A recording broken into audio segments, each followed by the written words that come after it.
शिव गुरु महादेव के चरणों में मेरा प्रणाम स्वीकार हो। माता पार्वती के चरणों में मेरा प्रणाम स्वीकार हो। भैया हरिंदर तथा नीलम दीदी के चरणों में मेरा प्रणाम स्वीकार हो। आप सभी गुरु भाई तथा गुरु बहन के चरणों में मेरा प्रणाम स्वीकार हो। गुरु भाई तथा गुरु बहन मेरे इस वीडियो को अंत तक देखिएगा। वीडियो अच्छी लगे तो कमेंट में नमः शिवाय जरूर लिखिएगा। आज की कहानी कर्मों के फल पर आधारित कहानी है। एक समय की बात है, माता पार्वती पृथ्वी पर भ्रमण कर रही थी तो उन्होंने देखा कि एक गरीब मजदूर दिन भर की मजदूरी करने के बाद उसे 200 रुपये मिलता है। गरीब मजदूर बहुत दुखी हो जाता है और कहता है कि 50 रुपये के सब्जी खरीदूंगा और 50 रुपये के दूध खरीदूंगा, बाकी 100 रुपये बचेगा तो उसे 3 दिन चलाना है। दूसरी तरफ एक सेठ एक दिन का 50,000 रुपया कमाता है और उसे तिजोरी में रख देता है।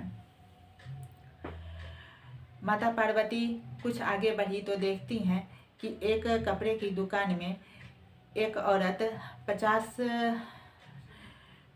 रुपए का साड़ी खरीदती है और दूसरी औरत 5,000 रुपए का साड़ी खरीदती है। यह सब देखकर माता पार्वती भगवान शंकर के पास जाती हैं और पूछती हैं कि हे भगवान, इस पृथ्वी पर जो दुखी है उसे और दुख मिलता है और जो सुखी है उसे तो आप दुख ही नहीं देते, ऐसा क्यों है?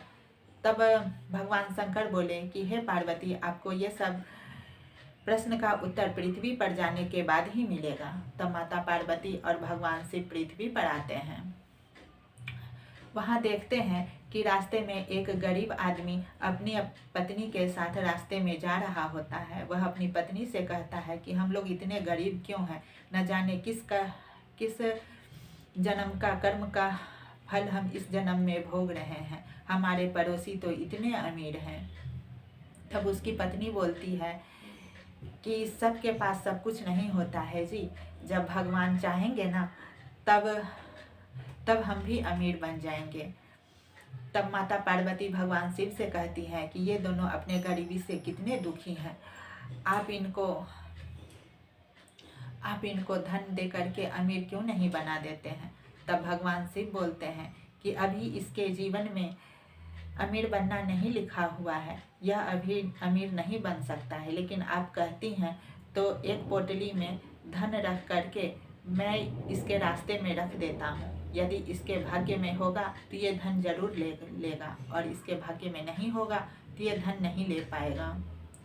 उसी समय उस रास्ते में एक अंधा आदमी जा रहा होता है। उस अंधा आदमी को देख करके गरीब आदमी की पत्नी बोलती है कि हम लोग अपने गरीबी से इतने दुखी हैं, लेकिन इस अंधे को देखिए, ये तो हम लोग से भी दुखी है, ये तो कुछ देख भी नहीं सकता है, ये बहुत ज़्यादा दुखी और परेशान है।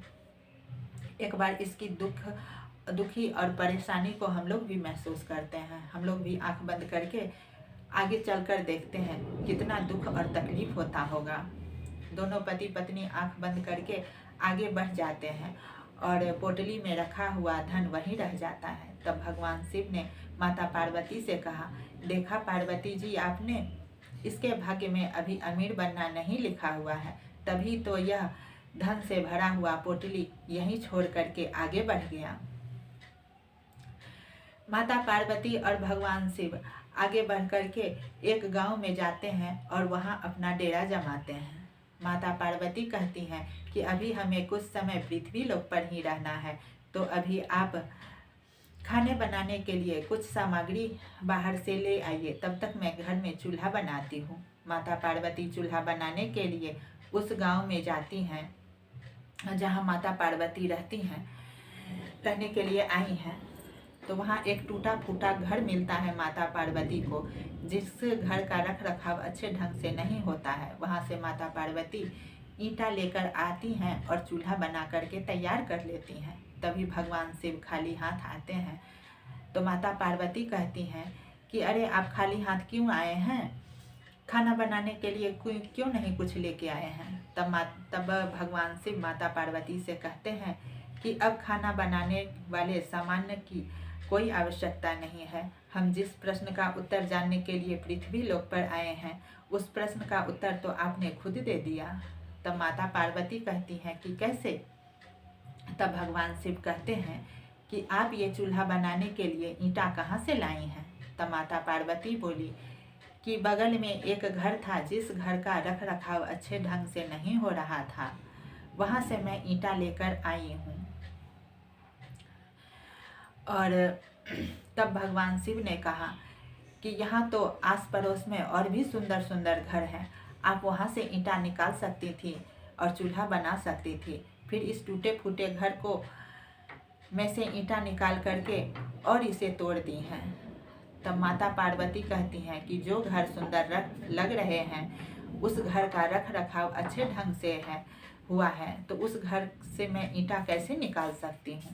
तब भगवान शिव कहते हैं कि इसी तरह जो मनुष्य अपने कर्तव्यों का सही ढंग से पालन करते हैं, अपने सुंदर कर्तव्यों से अपना जीवन सुंदर बनाते हैं, उसे मैं दुख कैसे दे सकता।